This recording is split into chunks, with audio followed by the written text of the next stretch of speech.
This day, 2 helicopters from Russia fired 5 missiles on the outskirts of Orikhiv. 1 person was killed and 6 were injured when shells hit a house. This was announced by the head of Sumy Regional Military Administration, Dnipropetrovsk. He also added that this night the enemy launched a missile strike on the territory of Zaporizhzhia and Krasnopil communities. 4 people were killed and at least 6 were injured in the Zaporizhzhia district. Details about the destruction in Krasnopil community are being clarified.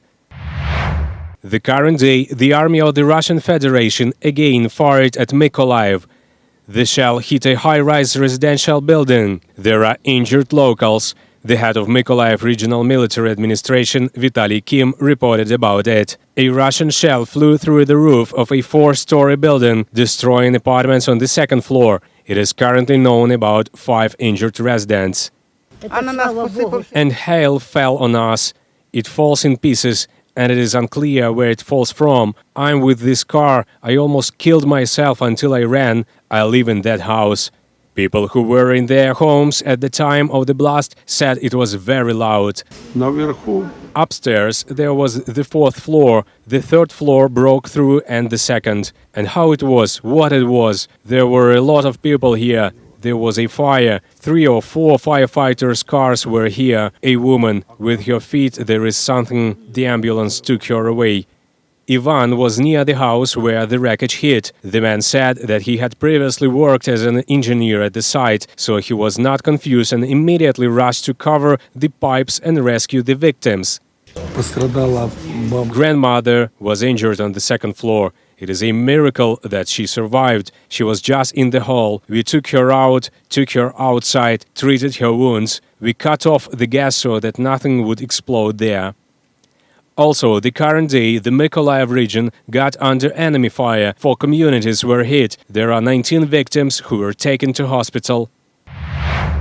The current day, the Russian military shelled the town of Orikhiv in Pokrovsk district. As a result of the strikes, the private homes of civilians were destroyed. This was reported in the Zaporizhzhia Regional Military Administration. The windows of apartment buildings were blown away by shells, roofs were destroyed, and fires broke out. SES units were involved in the elimination of the consequences of emergencies. The head of the Dnipropetrovsk Regional Military Administration, Valentin Reznichenko, said that the Russians had again fired on Zelenodolsk and Apostolove from the hurricanes this day. In Zelenodolsk, several high-rise buildings were damaged and no one was killed. In Apostolove, as a result of shelling, the forest strip caught fire. This day, the Novomoskovsk district was hit by missiles. The SES of the region reports that 2 missiles hit the territory. As a result, the construction company was destroyed and the production premises were destroyed. A fire broke out. Previously, there were also no casualties. This day, the Russian military once again shelled the settlements of Donetsk region. This time, Pokrovsk and the village of Grishine. This was announced by the head of the Donetsk Regional Military Administration, Pavlo Kyrylenko. As a result of the shelling, 2 people were injured. At least 14 private houses, a meteorological station and a farm were destroyed and damaged, killing about 30 animals. There are broken windows and doors here. 3 windows, thank God, remained intact. My little girl cried a lot. I'm shaking all over. It's a pity people were left without homes. We have only recently arrived and will leave again tomorrow. Although we were told not to come back here, it was not quiet, and we wanted to go home. Here we come. I was outside the yard. I was not scared, but I fell off the stool. I repaired something there. It's good that we are alive. The head of the Donetsk Regional Military Administration, Pavlo Kyrylenko, said that a total of 1 civilian resident of Kostiantynivka had been killed by the Russian military on June the 15th. 10 civilians in Donetsk region were injured. Police have documented 21 war crimes against civilians. Currently, the Ukrainian military repulsed the storming of Toshkivka. The destruction in this settlement is increasing, said the head of the Luhansk Regional Military Administration, Serhiy Haidai. Damage to residential buildings was also recorded in Viktorivka, Vovchoyarivka and Nirkovo. In Hirske, 12 houses were damaged. That day, the Russians fired a missile at the Sklo-plastic plant and the former Severodonetsk measuring plant. The defense of the city is underway, Haidai said. Currently, police, military, rescuers and local authorities have worked together to evacuate people from Lysychansk, Luhansk region.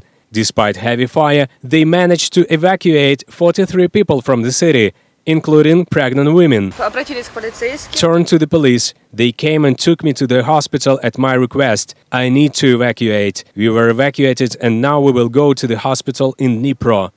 I fell ill and could not leave and could not be cured. Just before the war, we would have left a long time ago if not for this disease. And now it seemed to be a little better. We want to go, just go further. I can't go anymore, you know. I can't even get to the hospital. According to police, people are being evacuated from the most remote areas and settlements. Every day, they are forced to change routes as the Russian military destroys roads and fires on rescue crews. During the evacuation of citizens, we take detours so as not to endanger people, because from now the main roads are constantly under fire.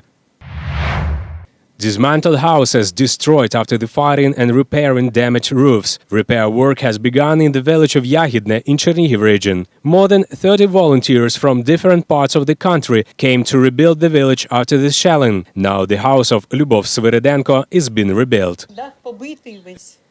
The whole roof is broken. Everything will have to be remodeled, and even the chimney. And here you look, everything flew. We would at least have a roof and windows. This is the most important thing, and we need a door, because you see what kind of doors are here. They broke the door with axes because they needed the door open. This two-story house has no roof, no doors and broken windows. The other day it was restored by volunteers.